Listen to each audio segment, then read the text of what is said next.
신약 성경 세 번째 책 누가복음 20장 19절에서 26절입니다.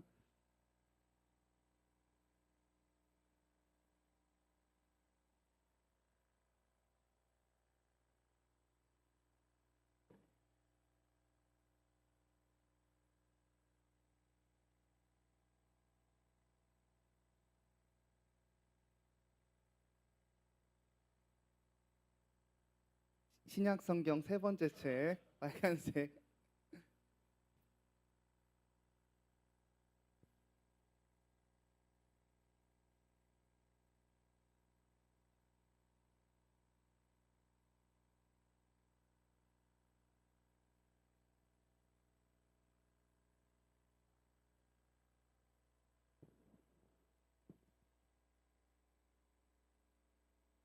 누가복음 20장 19절에서 26절 교독하고 마지막 함께 합니다. 서기관들과 대제사장들이 예수의 이 비유는 자기들을 가르쳐 말씀하신 줄 알고 즉시 잡고자 하되 백성을 두려워하더라.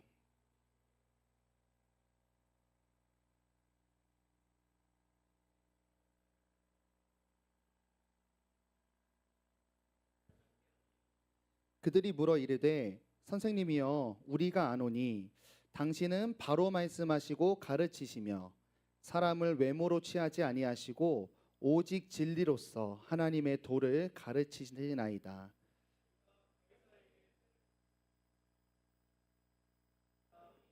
예수께서 그 관계를 아시고 이르시되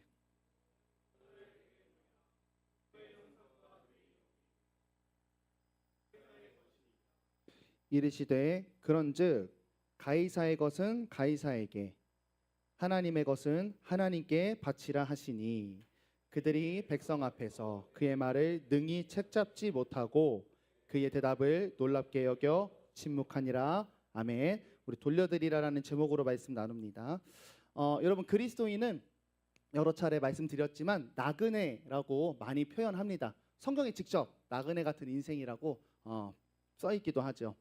왜냐하면 우리가 이 땅에 살고 있지만 하나님의 나라의 신분을 갖고 이 땅에 살기 때문에 어떤 면에서 사실 우리가 사는 이 80의 인생은 우리에게 단 한 번 주어진 귀한 여행지입니다. 그런데 여행지라기에는 우리가 이 땅에서 영향을 너무 많이 받죠. 그죠? 하나님의 백성으로만 살 수가 없어요. 그래서 더 현실적으로 나그네라는 표현보다 이런 표현을 사용해 볼게요. 저희는 이중국적자입니다. 하나님의 나라의 백성이지만 또한 대한민국 국민이기도 한 거예요. 그런데 주권이 두 개면 두 개의 주권을 가지면 이슈가 발생합니다. 어느 때 발생하냐면 이 두 개의 주권이 상반된 정책을 이야기하거나 상반된 순종을 요구할 때 우리는 선택의 기로에 서게 되는 거죠. 나는 주권을 어디에 둬야 할까? 정말 고민이 됩니다. 하나님 나라의 편에만 우리가 서면서 막 지켜가려고 막 그쪽만을 딱 택한다고 하면 우리의 현재의 삶을 살아내기가 너무 어려워요. 또 반대로 우리가 눈에 보이는 우리 이 땅의 나라의 편에만 든다면 내가 장차 영원한 하나님 나라의 백성으로 설 수 있을까? 우리는 이 양극간의 어떤 이 중간 고리에서 굉장히 힘겨운 삶을 살아가는 게 그리스도인입니다. 그래서 이 이중 국적자로서 이 주권을 바르게 이해하는 게 중요한데 오늘 성경의 가르침을 한번 따라가 볼게요. 근데 우리만 이렇게 혼란스러웠던 게 아니라 당시 이스라엘이 딱 우리랑 비슷했어요. 이스라엘은 먼저 하나님의 백성입니다. 하나님께 선택받은 선민의식, 선택받은 민족이야. 자긍심을 가지고 독특한 율법이라는 질서를 가지고 살아가는 하나님의 백성이었어요. 그런데 오늘 복음서의 질서에 보면 상황을 보면 또 한 가지의 주권에 쌓여 있었습니다. 여러분 너무 잘 알겠지만 로마의 지배를 받고 있었기 때문에 카이사르를 또 주권으로 가지고 있는 하나님과 가이사를 주권으로 가지고 있는 그런 상태가 바로 이 이스라엘이었어요. 여기에서 이스라엘은 어떤 스탠스를 취했냐, 이 양쪽의 정치에 대해서. 이들은 선민의식이 굉장히 강해요. 이방인이랑 겸상도 안 해. 기본적으로 이런 의식 때문에 기본적인 스탠스는 보수예요. 우리나라의 이 민족주의성을 가지고 갑니다. 그런데 이 보수를 이루는 관점에서 네 가지의 운동이 일어나요. 한번 그냥 듣고 넘어가세요. 우리 삶과 밀접해서 그래요. 사두개파라는 어떤 영역이 있어요. 이 친구들은 이 세상의 권세와 조금 밀접한 관계를 맺습니다. 그래서 로마의 권세를 어느 정도 허용하면서 로마의 권세 아래에서 우리가 지켜왔던 종교적인 행위들을 할 수 있게끔 하는 거예요. 그런데 이러다 보니까 조금 물타기가 되는 거죠. 우리가 잘 알고 있는 바리새파, 이 친구들은 완전 보수적입니다. 그 로마의 권세를 인정하지 않아요. 그런데 비폭력주의자예요. 그러니까 통치를 받고 있지만 순종은 하지 않으면서 율법주의자로 열심히 살지만 쿠데타는 일으키지 않는 그런 운동이 바리새파. 그 다음에 에스네파라는 친구들이 있어요. 저 친구들은 이거예요. 우리가 하나님의 백성인데 로마의 통치를 받으니까 무엇을 선택했냐? 분리를 선택했어요. 그래서 이스라엘을 떠나 사막으로 가서 쿰란이라는 막 동굴에 들어가가지고 본인들끼리 경건한 생활을 유지했습니다. 도피주의예요. 마지막 네 번째, 질럿, 열심당원입니다. 이것은 뭐냐면 쿠데타, 반란 분자예요. 우리는 따를 수 없다. 어떻게? 우리 이스라엘이 일어나야 된다 하는 그런 네 가지의 움직임이 있었어요. 자, 목사님 잘난 척하냐? 관심 없다. 이게 왜 관심이 있어야 되냐면 우리 그리스도인의 삶이 이와 비슷하다는 거죠. 이 세상에서 하나님의 백성으로 살고 이 땅에 어떤 영향력을 받으면서 우리도 아마 이 네 개의 영역의 색깔로 신앙생활을 하지 않는가 싶습니다. 적당히 사회생활 속에서 타협하면서 주일날 예배는 드리는 사두개파처럼 살던지, 아니면 세상 속에서 소통하지 않고 독고다이로 나 혼자 살아가는 바리새파를 살던지, 아니면 SNF파처럼 완전 단절하고 나 혼자만의 경건에 가져가든지, 열심당원처럼 개기든지, 이런 인생을 살아가는 게 사실 우리의 상황이죠. 오늘 말씀은 딱 이런 이스라엘에게 예수님이 가셨고 이 이스라엘이 물어봐요. 예수님, 어떻게 살아야 돼요? 이 다양한 정치적 스탠스가 있는데 우리는 가이사를 따라야 되는가 아니면 배척해야 되는가 오늘 물어봅니다. 오늘 말씀 들으면서 대한민국 주권 안에 또 하나님의 주권 아래 통치된 우리의 삶을 잘 이해해 볼 수 있기를 바랍니다. 19절 보시면 서기관들과 대제사장들이 예수의 이 비유는 자기들을 가리켜 말씀하신 줄 알고 예수님을 잡고자 했어요. 그러면 이 앞에 비유를 가지고 이 뒤에 이야기가 이어지는 거겠죠. 이 앞에는 어떤 비유였냐면 포도원에 있는 농부 비유였어요. 설명하지 않을게요. 여러분 머리 아프니까. 내용은 이거예요. 내가 이스라엘을 정신 차리게 하려고 선지자를 계속 보냈는데 말을 안 들어. 그래서 너무 답답한 나머지 내 아들을 보내면 말을 들을까? 예수 그리스도를 보내는데도 예수 그리스도를 잡아 죽이려고 합니다. 이게 앞에 비유예요. 그러니까 예수님이 비유를 하니까 얘네들이 찔린 거죠. 아, 이거 우리한테 하는 말이구나. 그래서 예수님을 잡으려고 했는데 저번 주랑 똑같아요. 저번 주에 헤롯이 세례요한 죽이려고 했는데 대중들이 무서워서 감옥에 집어넣었던 것처럼 예수님을 잡으려고 했지만 많은 사람들이 예수님의 편에 있자 이들은 예수님을 죽이지 못합니다. 그리고 결말 어떻게 하냐면 20절, 이에 그들이 엿보다가 예수를 총독의 다르심과 권세 안에 넘기려 하여. 직접 예수님을 잡을 수는 없고 한 가지 계략을 가져가게 됩니다. 어떻게 하냐면 정탐들을 보내어 그들로 스스로 의인인 척하면서 예수님한테 말꼬리를 잡기 시작해요. 그런데 여기서 이 정탐꾼이 어떤 사람들이냐면 이 같은 사건을 기록한 마태복음으로 한번 여행을 떠나보면 어떤 정탐꾼들을 보냈냐면 자기 제자들과 헤롯 당원들을 보냈어요. 이게 굉장히 웃긴 일입니다. 자, 자기 제자들이라 하면 보수적인 어떤 이 종교심이 가득한 종교 사람이었겠죠. 헤롯의 통치에 따르지 않으려는 사람들. 그런데 그런 자기 제자들과 함께 누굴 보내요? 헤롯, 로마를 따르는 사람들을 같이 보내요. 여러분 이 두 사람들이 함께 할 수 있는 사람들일까요? 되게 웃기다, 그죠? 보수와 진보를 함께 보낸 거예요. 그런데 그 둘이 눈앞에서 예수님께 갑니다. 여러분 예수님은 진리셨죠. 우리 한 가지를 알 수 있어요. 진리는요, 이 땅의 잘못된 모든 영역을 비춰요. 종교, 정치 상관없이. 예수님이라는 이 바른 빛은 지금 어둠으로 죄로 물들어 있던 종교와 정치라는 모든 영역을 지금 비추는 빛으로 예수님이 나타났다는 것을 한번 알아볼 수가 있겠습니다. 자, 킥입니다. 이렇게 하고 얘네들이 아첨을 떨어요. 예수님 당신은 진리를 말하시고 와 진짜 개쩌시는 선생님이세요. 우리는 순수하게 배우려고 왔는데 질문을 놓쳐.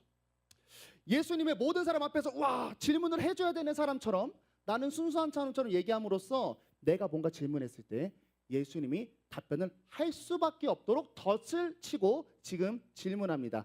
22절이에요. 여러분 한번 같이 읽어볼까요? 22절 시작. 우리가 가이사에게 세를 바치는 것이 옳으니까 옳지 않으니까 하니 아멘. 예수님께 이제 난제를 놓습니다. 이스라엘은 로마 지배 아래서 두 가지 세금을 냈어요. 먼저는 지배하고 있는 로마를 향해 세금을 내었고 이스라엘 백성으로서 하나님의 자녀로서 성전세를 냈습니다.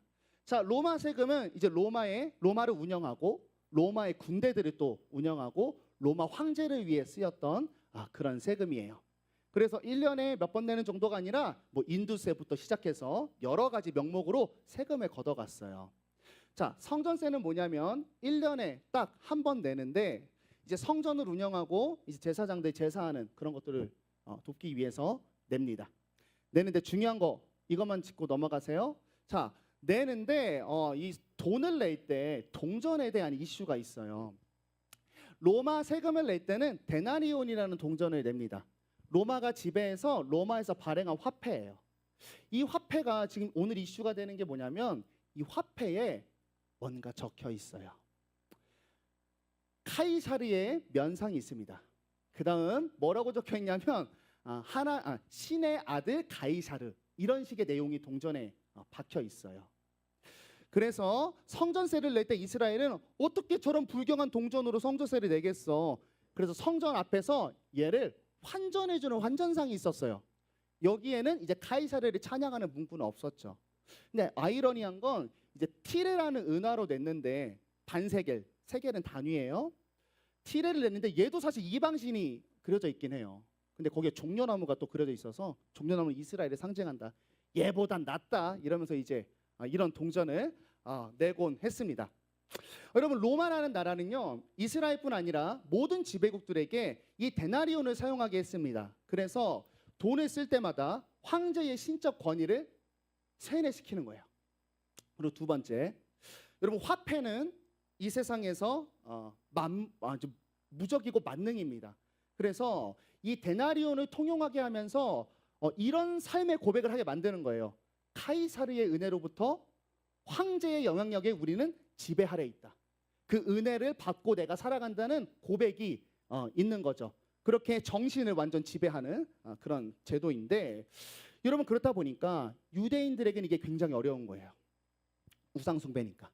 이 화폐, 이 데나리온 자체가 우상숭배 물건이고 이것을 세금에 바친다는 것은 고백하는 거죠. 주권을.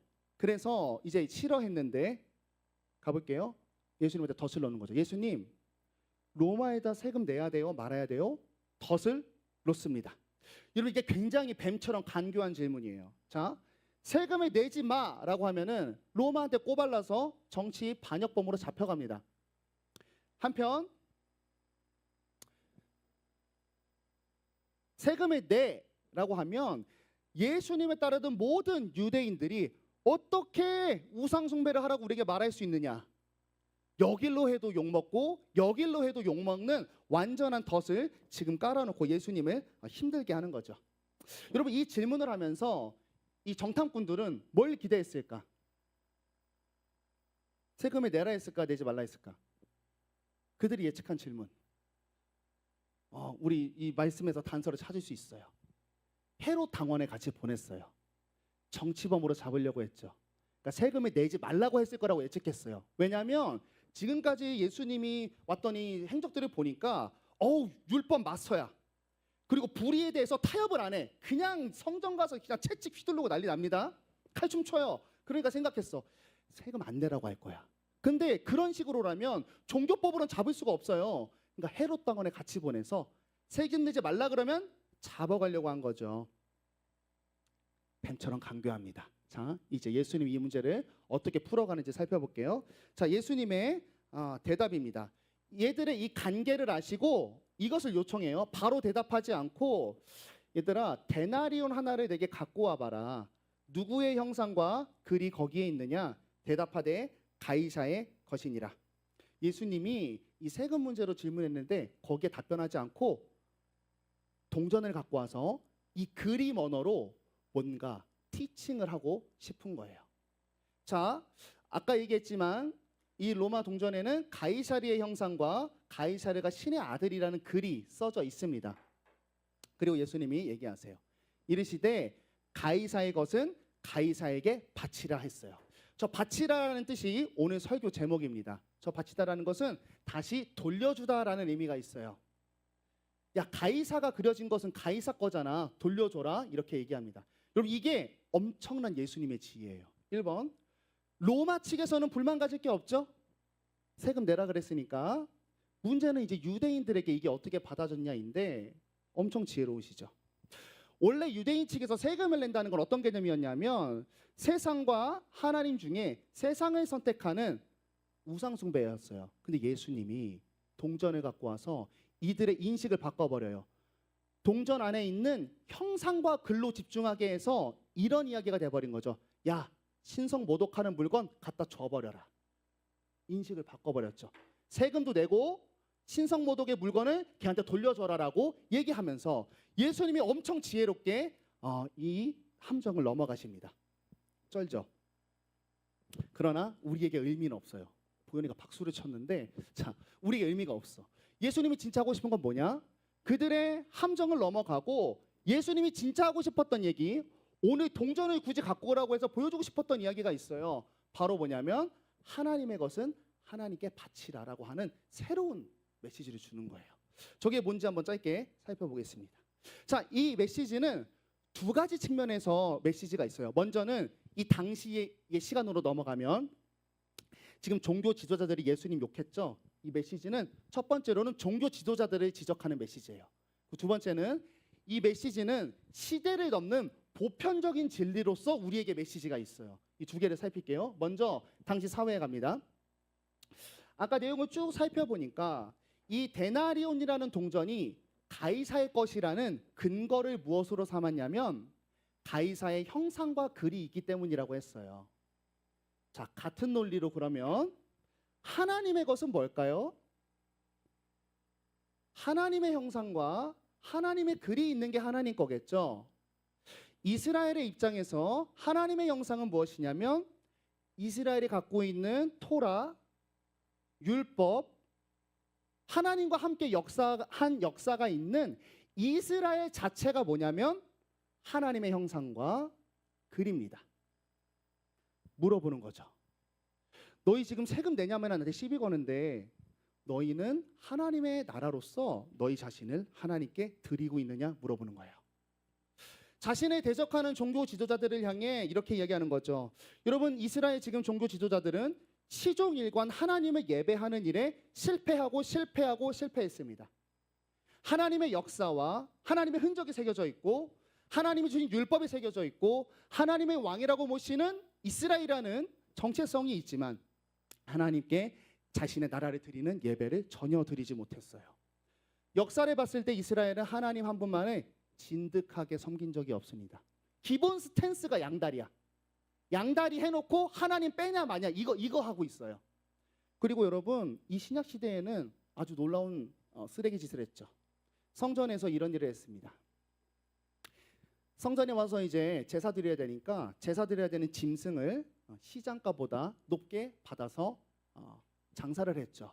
그리고 거기서 짐승 사기 싫어가지고 저 멀리서부터 디아스포라들 제사 드리려고 짐승 가지고 질질 끌고 와서 이걸로 제사 드릴래요 하면 돋보기를 갖고 와서 야, 이거 발톱에 떼꼈는데 이거 안 돼.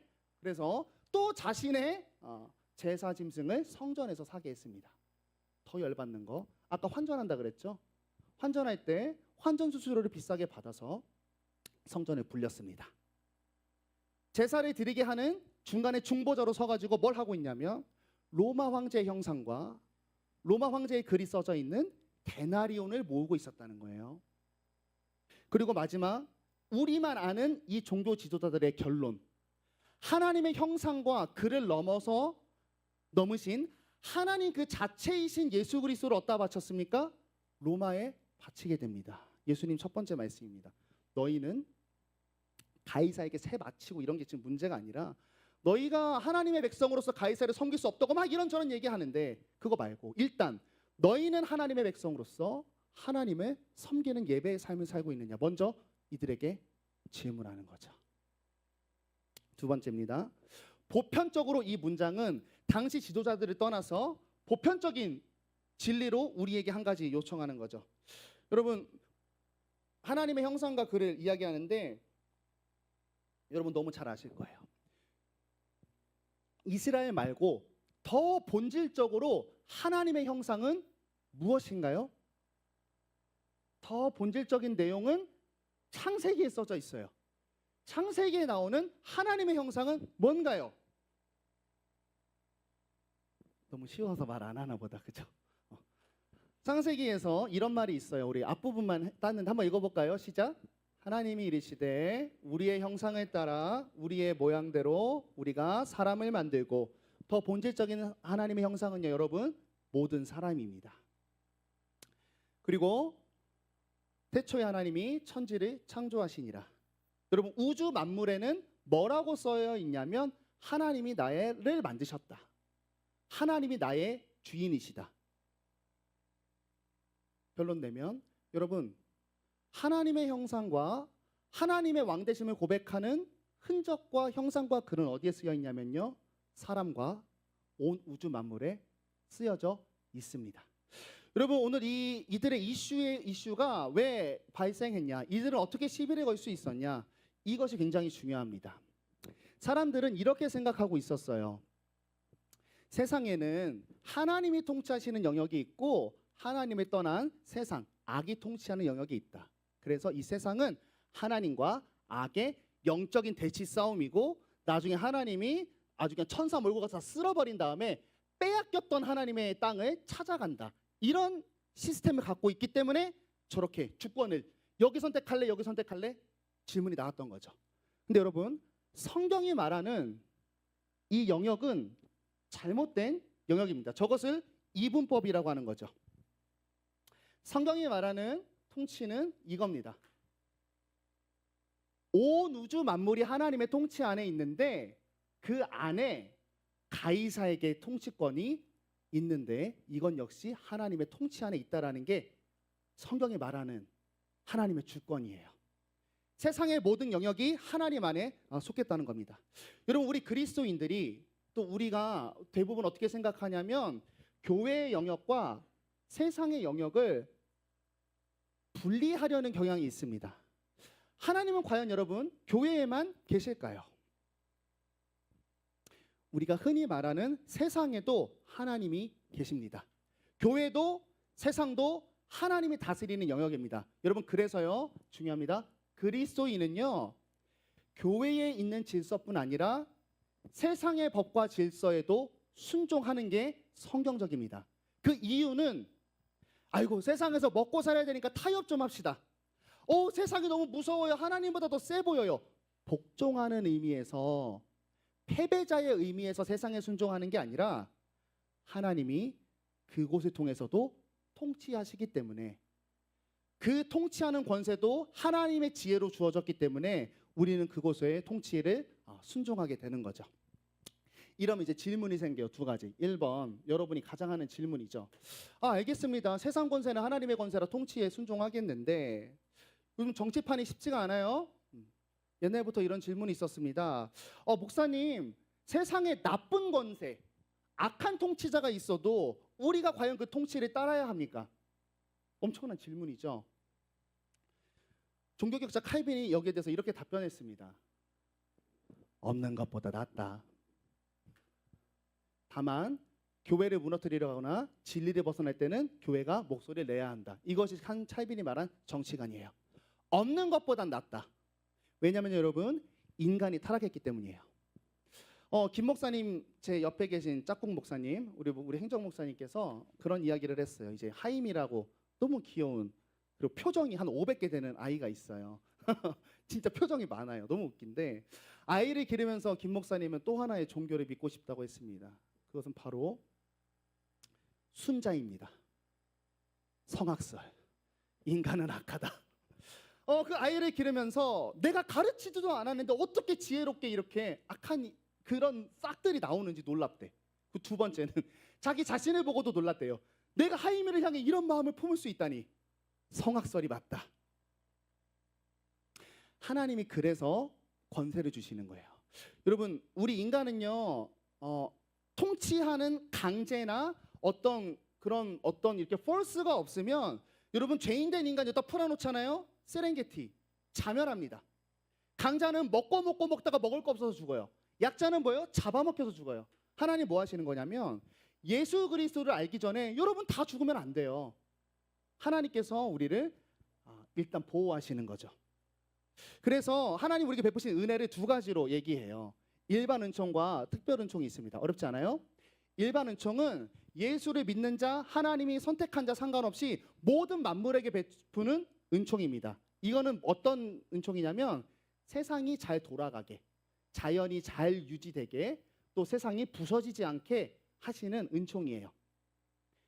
악인에게나 선인에게나 해를 비추시고 공기를 주시고 뿌린 대로 거두는 창조 질서가 들어가고 우주가 운행되고 양심이라는 법이 작용하고 사람의 지혜를 통해서 의사가 나오게 하고 정치가 나오게 하고 기술이 발달하게 하고 이 모든 것이 일반 은총의 영역이에요.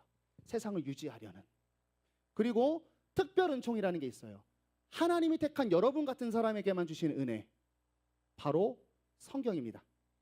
하나님은 하나님을 믿는 자들에게만 성령으로 역사해서 성경이 내 것으로 오게 만드세요. 그래서 구원에 이르게 하는 게 특별 은총인데 여러분 우리의 오해는 특별 은총만 있다고 생각하는 거예요. 그래서 그리스도인만 은혜 받고 그리스도인만 특혜를 받고 예수 믿지 않는 사람보다 차별적인 형통함을 얻고 싶어 하는 게 우리입니다. 그래서 이렇게 따지죠. 하나님 내가 예수 믿는데 왜 이래? 내가 모태신앙인데 왜 이래? 내가 40일 금식 기도했는데 왜 세상 사람들보다 못납니까? 이해가 안 된 거죠. 그리고 교회 밖은 하나님과 적대되는 또 다른 영역이라고 생각하고 소통하지 않죠. 그런데 여러분 전혀 그렇지 않습니다. 만약에 그렇다면요 하나님에게 오류가 발생해요. 어떤 오류? 하나님은 전지한 사람이 아니죠. 사람 말고 전지한 분이 아니죠. 또 하나님은 전능한 분이 아니죠. 왜 여기까지 통치 못해? 그리고 하나님은 무소부재한 분이 아니죠. 왜 저쪽에 못 가? 여러분 하나님의 통치가 없는 영역은 없습니다. 세상 모든 만물이 창조주의 범위예요. 지금 악한 통치자를 납두고 왜 하나님이 직접 통치하지 않고 세상 권세를 주고 이렇게 하는 것이냐면 자멸하지 않도록 최소한의 사회를 위해서 주신 일반 은총적인 은혜입니다. 자 그리고 두 번째 질문이죠. 그렇다면 그래요 하나님이 사람을 통해 통치하는 거 알겠어요. 그렇다면 질문이 드는 거죠. 왜 이 모양 이 꼬라지인가? 하나님이 통치하는데 왜 세상이 이 모양 이 꼬라지라는 거예요. 왜냐하면 하나님이 통치하는데 어떻게 다스리냐면 하나님이 사람을 이끌어 동산에 두고 그것을 경작하며 지키게 하시고 하나님이 통치하시는데 사람을 통해 통치하시기로 작정하셨어요. 사람이 없으면 통치를 못하는 게 아니라 그게 하나님의 뜻이에요. 계획이고. 여기서 경작한다는 것은 세상이 형통하게 흘러가도록 이렇게 조율한다는 거고 지킨다는 건 하나님의 통치가 아닌 다른 것이 오지 못하도록 지키려고 하신다는 거죠. 그런데 왜 세상이 이 모양 이 꼴이냐? 로마서죠. 한 사람으로 말미암아 죄가 세상에 들어오고 죄로 말미암아 사망이 들어왔기 때문입니다.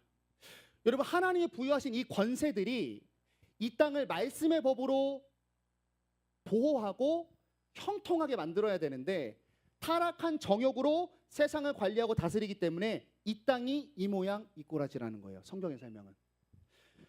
정의와 공의를 세워야 할 법조인들이 물질의 노예가 되어서 뇌물과 청탁으로 법조인의 일을 하기 시작합니다.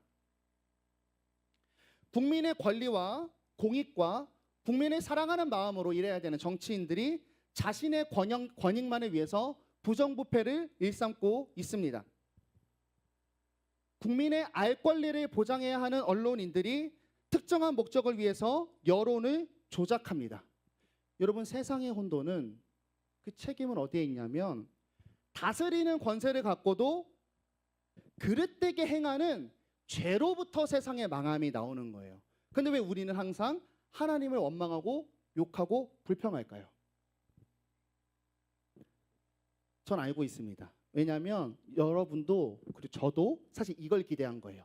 아니 하나님이 통치하니까 악한 자가 심판하게 하지 않고 좋은 사람을 세워서 심판하면 되지 않느냐. 여러분 근데 그게 안 돼요. 왜냐하면 그럴 사람이 없어요. 모두가 죄인이기 때문에 어느 누가 대통령이 돼도 완전할 수 없습니다. 그리고 그 논리로 악한 사람을 제한다고 하면 노아 홍수할 때 설명했죠. 우리 다 죽어요. 여러분 성경의 역사를 보세요. 이스라엘을 구약 내내 왜 참으셨냐면 하나님이 지금 멈춰 계시는 첫 번째 이유입니다. 사랑으로 참으시면서 은혜로 그 상태를 보존하면서 뭘 원하신 거냐면 돌아오길 기다려서 지금 멈춰 계시는 거예요. 그리고 두 번째요. 이런 뜻도 있어요. 이제 이스라엘이 가나안 들어가서 전쟁하려고 하는데 하나님께서 잠깐 멈추라 그래요. 그리고 이렇게 얘기합니다. 아직 아모리 족속의 죄가 차지 않았기 때문에 지금 전쟁하지 말라 그래요. 뭐냐면 왜 기다리시냐? 나중에 그들이 심판받을 때에 핑계하지 못하게 하려 함이라. 너가 너의 죄로 인해서 내가 의로운 심판을 하고 있다는 것을 핑계하지 못하게 하기 위해서 죄의 분량이 차기까지 두시는 거죠. 이것이 지금까지 설명한 겁니다. 세상. 하나님의 통치가 있지만 죄된 인간이 통치하기 때문에 어지럽다는 거예요. 자, 끝. 그렇다면 이 속에서 우리는 죄가 통치하지 않는 사람이잖아요. 그리스도인으로서 이런 세상에서 무엇을 바라고 살아가야 하는가? 이거죠. 하나님의 것은 하나님께 바치라. 바치라는 게 아까 얘기했어요. 돌려주다라는 뜻이 있어요. 하나님의 형상과 하나님의 통치가 새겨진 것들이 있죠. 사람과 자연과 또 온 우주 만물 그리고 사회. 하나님의 형상과 글이 새겨진 것을 하나님께 바치는 삶을 살아라. 뭐냐면 원래의 창조의 목적대로 그곳을 하나님께 돌려드리라는 게 이 세상 속에서 우리 그리스도인이 살아가야 할 attitude. 여러분 세상을 배척하고 세상을 분리하고 세상을 적대하고 OR 세상에서부터 도피하고 세상에서 무관심하고 세상에 대해서 책임지지 않는 것. 여러분 그것은 그리스도인의 삶이 아닙니다. 오히려 하나님께서 명하신 것은 뭐냐면 그 중심에 들어가서 그곳을 하나님의 것으로 변혁하라는 게 그리스도인에게 주어진 사명이에요. 이거 누가 했어요? 예수님이 했잖아요. 죄악된 이 땅에 인간의 몸을 입고 그들의 언어와 문화와 배경과 삶으로 들어오셔서 그곳에서 구원을 이루어내셨습니다. 여러분 창조 질서예요. 모든 만물은 하나님의 영광을 위해서 지어졌습니다. 창조의 목적이 그거예요. 그래서 모든 만물은 하나님을 드러내야 되고 하나님을 가리켜야 됩니다. 그렇게 세상 만물에 하나님의 지문이 찍혀 있다는 것을 보여줘야 하는 게 세상의 질서예요. 그런데 여러분 지금 세상을 보시면 하나님의 영광을 위한 것들을 세상을 위한 것, 쾌락과 정욕과 자랑을 위해서 바꿔놓은 곳이 너무나 많습니다. 여러분 음악을 보세요. 시편의 아름다운 것이 음악인데 요즘 음악은 탐욕과 쾌락을 노래합니다. 제가 옛날에 듣던 노래 중에 아주 충격적인 노래가 있어요. 빠빠빠빠 빨간 맛, 궁금해 허니. 난 가사를 보고 경악을 금치 못했어요. 이거를 노래를 하나? 그 중학생 애들이 빠빠 빨간 맛, 궁금해 허니 이러면서 나를 꼬셔줘, 나를 만져줘, 나를 유혹해줘, 너 섹시해, 너 진짜 멋있어, 다른 남자보다 너가 개쩔어, 질투하고 막 노래를 그런 걸 하고 있어요. 너무 놀랍지 않아요? 뺏긴 거예요. 여러분 자연을 보세요. 하나님의 이 엄청난 지혜와 할머니를 우리가 드러내야 하는데 우리는 자연을 인간만을 위한 도구로서 여기고 있습니다. 왜곡됐어요. 여러분 어제 설교해 주셨지만 무지개 보세요. 하나님의 신실한 언약과 그 언약을 내가 책임지겠다라고 하는 눈물의 상징입니다. 근데 이 무지개가 지금 무엇을 상징하고 있습니까? 동성애의 다양성을 상징하는 것이 되어버렸습니다. 우리가 갖고 있는 재물, 부함은 뭐죠? 뿌린 대로 거두게 하시는 하나님의 창조 질서를 내가 잘 순종하여 땀을 흘려 번 면류관이에요. 이게 재물이에요. 그런데 재물이 어떻게 됐죠? 만물을 도구화하는 수단이 되어버렸죠. 빈부격차가 잘못됐나요? 여러분, 빈부격차는요, 많이 가진 자가 돕는 기쁨을 누리게 할 수 있고, 또 받는 자는 내가 부가 없어도 담대하게 이것을 받아도 된다는 하나님의 형상으로서 평등한 그런 자존감을 갖게 할 수 있는 게 빈부격차죠. 그런데 지금 형상의 급을 매기죠. 여러분, 우리가 그리스도인이라면 이런 것들을 보면서 이 하나님의 마음과 하나님의 자녀의 편에서 답답함을 가져야 됩니다. 여러분, 세상에 들어가서 세상을 하나님께 돌려드려야 됩니다. 그리스도인, 정치인, 음악인, 교육자, 청소부, 건축업자, 운동선수, 법조인, 인플루언서가 되셔서 여러분 세상을 책임지시고 하나님의 색깔을 입혀가야 됩니다. 여러분, 세상을 버리지 마세요. 세상을 포기하지 마시고 세상을 욕하지 마시기 바랍니다. 오히려 그리스도인은 세상을 슬퍼해야 돼요. 세상을 안타까워해야 돼요. 세상을 나의 사명의 자리로 봐야 됩니다. 세상에 주님이 나에게 주신 은사와 창의와 재능을 발휘하여 하나님의 찬양할 수 있는 사랑의 자리로 만드는 것이 여러분 그리스도인입니다. 여러분, 세상은 하나님의 것이기 때문에 원래 아름다워야 합니다. 또 세상은 하나님의 것이기 때문에 우리는 그분의 자녀로서, 백성으로서 오염돼 버린 세상을 가만히 둘 수가 없어야 되는 거예요. 그래서 우리가 이제 여러분 청년 되시고 막 직장 가서 너무 힘드시죠. 그 직장에서도 일터에서도 일을 하실 때 억지로 일하고 먹고 살려고 일하고 내 존재를 인정받기 위해서 일하는 것은요, 정확히 세상의 노동관입니다. 타락한 인류에게 주어진 노동관이에요. 아담이 선악과 이후에 네가 수고하여야 먹고 산다 그랬어요. 어떻게 된 거냐면 공급이 끊겼어요. 일하는 게 기쁨이 아니라 먹고 살기 위해 필수적으로 해야 하는 노동이 되어버렸습니다. 이것은 여러분 세상의 노동관이에요. 여러분, 근데 우리는 그리스도인입니다. 뭐가 시작됐냐면 억지로 일하지 않습니다. 왜냐하면 우리가 보내진 자리는요, 하나님이 영광스러운 사명을 손에 들려서 재능을 넣어갖고 보낸 곳이에요. 우리는 억지로 일하지 않아요. 사명을 받고 일하는 겁니다. 그리고 우리는 여러분 먹고 살려고 일하지 않습니다. 하나님으로부터 끊어졌던 공급이 시작되었어요. 가난할 수 있어요. 여러분, 부함과 가난함도 하나님의 재능이에요. 은사예요. 택한 거예요. 근데 안 굶겨요. 먹고 살려고 일하지 마세요. 그리고 내 존재를 인정받기 위해서 겉모술수를 쓰면서 남을 밟아가면서 일하지 마십시오. 우리는 하나님의 형상으로서 이미 정체성과 자존감이 충만한 사람들입니다. 일터로 가실 때 세상적인 노동관 갖지 마시고 사명자로서 걱정할 것 없이 이젠 창의성만 갖고 가는 거야. 내가 여기서 어떻게 이곳을 하나님께 돌려드릴까? 여러분, 그런 회복된 그리스도인으로 세상으로 나가기를 원합니다. 여러분, 말씀을 마칩니다. 청년 여러분, 이분법에서 빠져나오기를 바랍니다. 세상과 우리의 영역이 다르다. 하나님과 악한 대적이 싸우고 있다. 여러분, 하나님이 그렇게 약한 사람이 아니에요. 우리를 구원하기 위해 유보하고 계시는 겁니다. 여러분 돌아오라고 기다리고 계시는 거예요. 그렇기 때문에 우리는 세상에 대해서 세상을 정죄하거나 반대로 세상을 분리하는 분리감에서 나와서 이런 것들을 회개하십시오. 내가 저것을 책임지지 못했구나. 하나님이 나를 보여주셨는데 말이죠. 혹은 여러분 반대로 내가 종교가 되어서 세상을 정죄하는 게 아니라 반대로 세상이 너무 높아 보여서 위축되고 소외받고 눌려 있었다면 여러분 오늘 말씀을 듣고 담대히 그곳으로 들어가서 보여주시기를 바랍니다. 그리스도인의 성경의 가치를 흘러내세요. 이게 원래 자연이다. 이게 사람다움이다. 이게 사회생활이다. 이게 조화로움이다. 이게 진짜 기쁜 일이다. 이게 정말 우리 모두에게 좋은 일이다. 말씀의 가치를 선포하고 만들어가면서 우리 사랑하는 청년들이 영광스러운 인생을 살기를 축복합니다.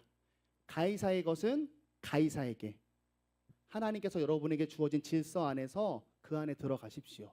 들어가셔서 하나님의 것은 하나님에게, 그 권세 안에서 허락된 나의 삶의 지경과 나의 달란트를 가지고 하나님의 속성들을 피워내는 영광스러운 그리스도인들이 되기를 축복합니다. 그래서 여러분의 삶의 지경을 하나님께 돌려드릴 때 하나님으로부터 회복된 아름다움에서 오는 샬롬들을 여러분이 누릴 수 있기를 축복합니다. 우리 함께